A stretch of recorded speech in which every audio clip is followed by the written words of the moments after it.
राष्ट्रपति महोदय के पास महामहिम राष्ट्रपति जो कि संविधान दिवस पर बोल रही हैं। मंत्री स्वतंत्र प्रभार श्री अर्जुन मेघवाल जी, भारत के attorney general Shri R Venkataramani ji, Bharat के बार काउंसिल के अध्यक्ष श्री मनन कुमार मिश्रा जी, उच्चतम न्यायालय के बार एसोसिएशन के अध्यक्ष श्री विकास सिंह जी, मेरे सामने बैठे हुए पूर्वतन मुख्य न्यायाधीश और न्यायाधीशगण, अन्य प्रतिभागियों, देवियों और स्वजनों, आप सभी को मेरा नमस्कार। संविधान दिवस के अवसर पर मैं सभी देशवासियों को भारत के संवैधानिक लोकतंत्र की अद्वितीय सफलता पर हार्दिक बधाई देती हूँ। आज के दिन मैं उन संविधान निर्माताओं को सादर नमन करती हूँ जिन्होंने विश्व इतिहास के सबसे विशाल लोकतंत्र के सबसे बड़े लिखित संविधान को स्वरूप दिया।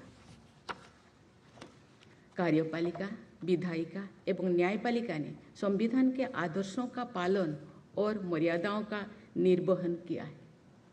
इसके लिए मैं इन तीनों स्तंभों से जुड़े लोगों को सराहना करती हूँ।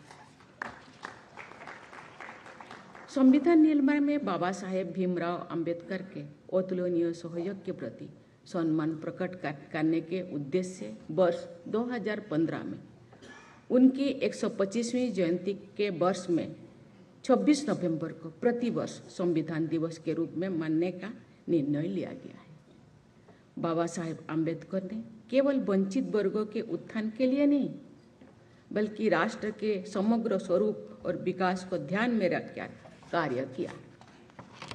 संविधान सभा में उनके गंभीर वक्तव्यों से उनका बहुआयामी योगदान स्पष्ट होता है। बाबा साहेब की तरह ही संविधान सभा की सदस्य श्रीमती दाक्षायणी वेलायुधन समाज के उस वर्ग से आती थी जिसे तब दलित वर्ग यानी डिप्रेस्ड क्लासेस कहा जाता था। उन्होंने भी वंचित वर्गों तथा महिलाओं के लिए आवाज़ उठाने के साथ साथ पूरे समाज और देश के नवनिर्माण की दृष्टि से कार्य किया।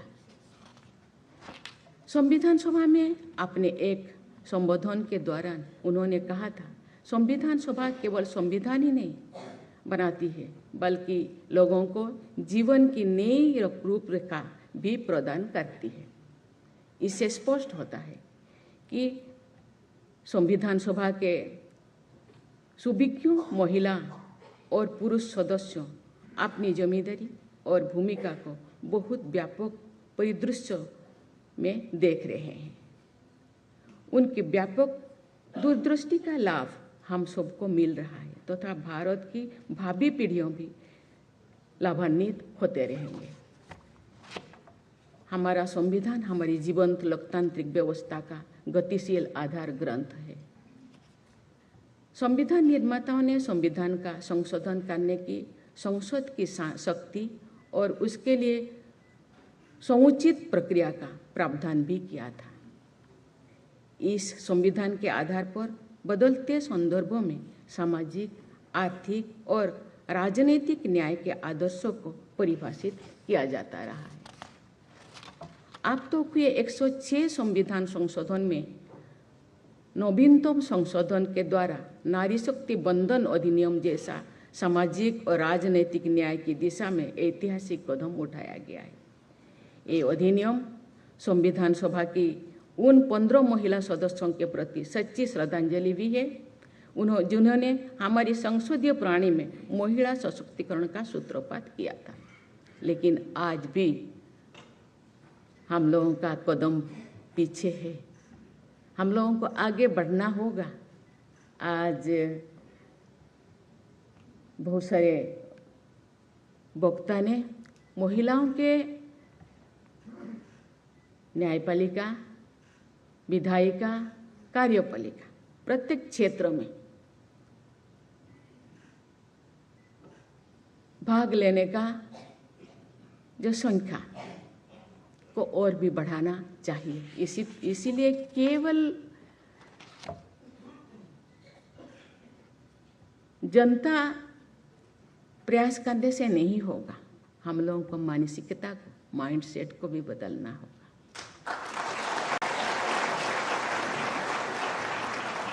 संविधान सभा से लेकर आज की संसद तक महिलाओं, अनुसूचित जातियों एवं जनजातियों तथा अन्य पिछड़े एवं वंचित वर्ग के प्रतिनिधि सामाजिक न्याय के आदर्श की दिशा में देश को आगे बढ़ाते रहे हैं।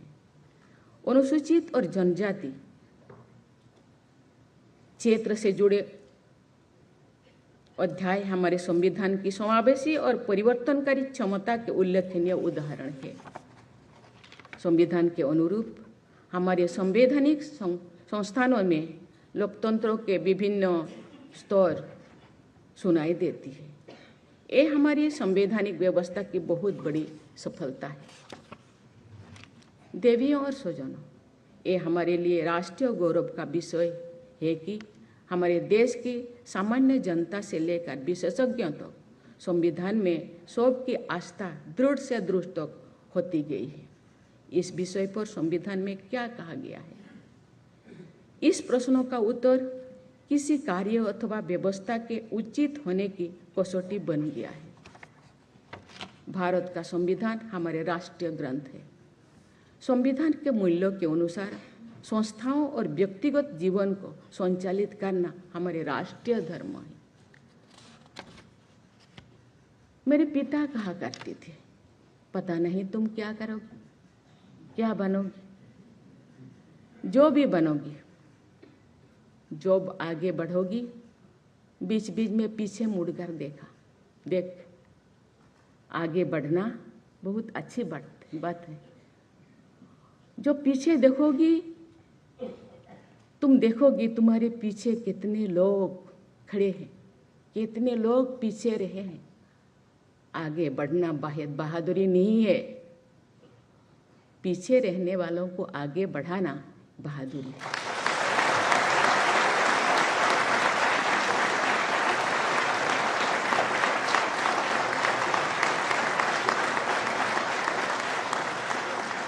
भारत के उच्चतम न्यायालय का आदर्श वाक्य है, जो तो धर्मस्तो तो जय, अर्थात जहाँ धर्म है वहीं विजय है। इस आदर्श वाक्य का हमारे महान लोकतंत्र के संदर्भ में भावार्थ है, जहाँ संवैधानिक मूल्य है वही विजय है। संवैधानिक मूल्यों के निर्वहन करने को बाबा साहेब डॉक्टर भीमराव अंबेडकर ने कॉन्स्टिट्यूशनल मोरालिटी यानी संवैधानिक नैतिकता की संज्ञा दी थी। देवियों और स्वजनों, हमारे संविधान निर्माताओं ने राष्ट्र सर्वोपरि की भावना से ही संविधान सभा में विमर्श किया और अनुच्छेदों को अंतिम स्वरूप दिया। गंभीर चुनौतियों के बीच देश की एकता को स्थायी संवैधानिक आधार प्रदान करना हमारे संविधान निर्माताओं की प्राथमिकता थी। सरदार वल्लभ भाई पटेल ने हमारे राष्ट्र को वर्तमान स्वरूप प्रदान करने के साथ साथ संविधान के निर्माण में भी अग्रणी भूमिका निभाई। संविधान निर्माण में जन सामान्यों की भागीदारी से हमारे लोकतंत्र के आधार ग्रंथ के प्रति लोगों से और अधिक आस्था बनी। जैसे कि सभी जानते हैं, वर्ष 1949 में आज ही के दिन यानी 26 नवंबर को संविधान सभा के सदस्यों ने भारत के लोगों के प्रतिनिधि के रूप में हमारे संविधान को अपनाया और 24 साल के बाद हम संविधान दिवस के 100 साल मनाएंगे। अभी शायद 76 ईयर हुआ। हमें पीछे मुड़कर देखें, हम कितने आगे बढ़े हैं और कितने लोगों तक संविधान में लिखा हुआ इक्वालिटी, फ्रैटर्निटी, जो भी लिखा हुआ उन तक हम सब पहुँचाए। यदि नहीं पहुँचाए, 24 साल में पहुँचा पाएंगे? वो एक क्वेश्चन है। एक क्वेश्चन सबके लिए, केवल न्यायपालिका, विधायिका या कार्यपालिका के लिए नहीं, हम सब जनता के लिए भी है। इसीलिए आज से 24 साल के लिए 100 साल मनाने के लिए केवल उत्सव मनाना बहुत सहज होता है। कुछ लोगों को बुला मना लो, लेकिन उत्सव किसके लिए, उत्सव किन के लिए, हम किन पद पे हैं, हम उस लायक बने। उस दिन संविधान सभा के अध्यक्ष के रूप में डॉक्टर राजेंद्र प्रसाद ने संविधान निर्माण प्रक्रिया में सामान्य जनता की गहरी रुचि को रेखांकित किया था। आपने संबोधन में उन्होंने कहा था कि संविधान सभा की बैठकों के दौरान 53,000 लोगों ने विजिटर्स गैलरी से चर्चाएं को सुना। आज विजिटर्स गैलरी में कितने लोग हैं? हम लोगों के भाषण को सुनने के लिए केवल टीवी और मोबाइल ही जरिया है, लेकिन हम लोगों को पता चलना चाहिए कि कितने लोग हम लोगों के भाषण को सुन रहे हैं, हम लोगों को देख रहे हैं। संविधान सभा की बैठकें 11 सत्रों में संपन्न हुई थी। उनमें हो रही चर्चाओं पर समाचार पत्रों में विस्तृत विवरणी और वाद विवाद छपते थे। जनता से भी राय मांगी गई थी। लोगों ने सुझाव के हजारों पत्र भेजे गए थे। संविधान सभा में देश के प्रत्येक भौगोलिक क्षेत्र और सामाजिक वर्गों के प्रतिनिधि विद्यमान थे। मुझे इस बात की प्रसन्नता है कि नई राष्ट्रीय लक्ष्यों को प्राप्त करने के लिए समावेश और जन भागीदारी पर विशेष बल दिया जा रहा है। मैं धन्यवाद देना चाहती हूँ। मीडिएशन व्यवस्था में मीडिएशन प्रक्रिया को शुरू किया गया है। एक बहुत बड़ा पदक्षेप है, क्योंकि देश जो आज़ाद नहीं हुआ था वही तो काम कर रहा था। कितने लोग कोर्ट कचहरी आते थे, गांव में ही सब समाधान हो जाता था, क्योंकि माइंडसेट ऐसे था। हम उसी माइंडसेट को लाना पड़ेगा जनता को, क्योंकि कम से कम केसेस कोर्ट आए। लेकिन यहाँ एडवोकेट जजेज लोग मुझे गाली करेंगे, कम केसेस आएंगे तो फिर हम लोगों का गुजारा कैसे होगा। हम चाहे justice to all. Justice to all means doorstep में हर चीज किया जाता है, डोर स्टेप में हर चीज दिया जाता है, पानी ये वो, तो ये भी डोर स्टेप हो जाए। तो इसीलिए हम लोग को तैयार 1.4 बिलियन लोग, इतने लोगों को कोर्ट में लाना, इसलिए इंफ्रास्ट्रक्चर की कोई ज़रूरत नहीं। गांव में जाओ, बैठो, फैसला करो, क्योंकि ये संभव है, ये संभव है, हम कर सकते हैं।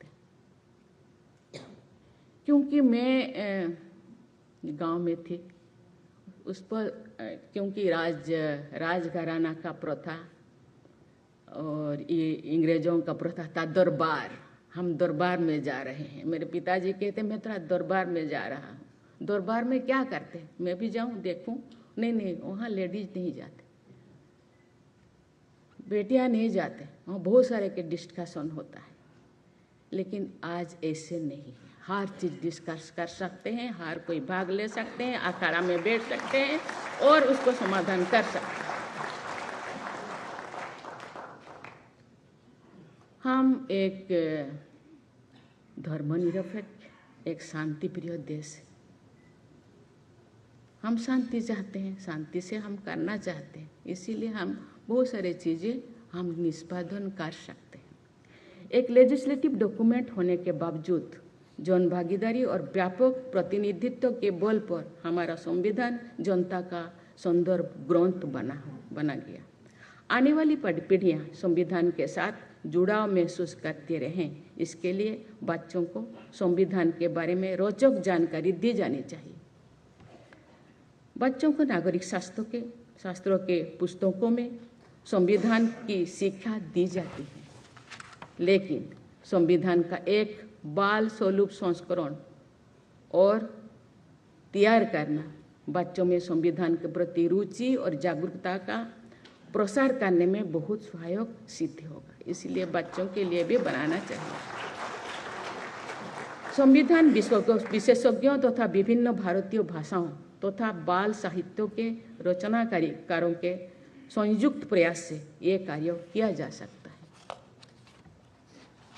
जिस अवस्था में बच्चों की जीवन दृष्टि का विकास हो रहा है, उसी अवस्था में संवैधानिक आदर्शों और कर्तव्यों को आत्मसात करने से एक अच्छे नागरिक का व्यक्तित्व निर्माण हो सकता है। देवियों और स्वजनों, हमारा संविधान विश्व इतिहास के सबसे बड़े गणराज्यों का स्रोत है। ये विविधता में एकता का स्रोत है। ये विषमताओं की परिपृष्ठ में स्थापित की गई समता का स्रोत है। ये विश्व की सबसे बड़ी लोकतांत्रिक व्यवस्था में शांतिपूर्ण सामाजिक, आर्थिक, राजनैतिक क्रांति का स्रोत है। ये व्यक्ति की गरिमा और हमारी राष्ट्रीय एकता को सुनिश्चित करने का स्रोत है। ये हमारी बहुस्तरीय एवं बहुआयामी शासन व्यवस्था का स्रोत है। ये निरंतरता के साथ परिवर्तन का स्रोत है। मैं संविधान सभा के जो मेंबर्स थे उनको मैं धन्यवाद देना चाहती हूँ। अपना समय के हिसाब से आप उसको परिवर्तन कर सकते हैं, नया चीज़ ले सकते हैं। युग के हिसाब से, समय के हिसाब से, परिस्थिति के हिसाब से उसको बदल सकते हैं। समाज के अनुसार, संविधान के अनुसार राज्यों को ये सुनिश्चित करना है कि हमारी न्याय व्यवस्था सबको समान अवसर के आधार पर न्याय सुलभ कराए।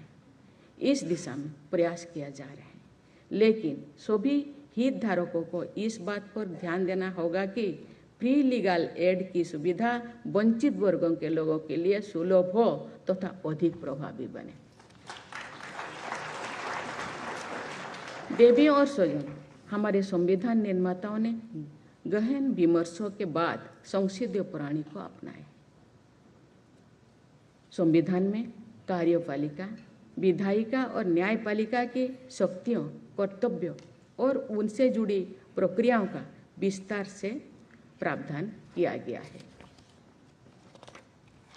मुझे विश्वास है कि सरकार के ये तीनों अंग अपने अपने कर्तव्य का निर्वहन करते हुए पारस्परिक समन्वय के साथ हमारी संवैधानिक व्यवस्था को और अधिक मजबूत बनाते रहेंगे।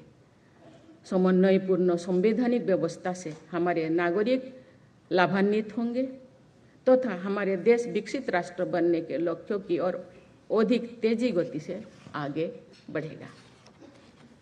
संवैधानिक समन्वय संतुलन पर इस दृढ़ आस्था के साथ मैं अपने वाणी को विराम देती हूँ। जय हिंद। ये आशा करती हूँ आगे जाके हमें आगे बढ़ेंगे और सबको उचित न्याय देंगे।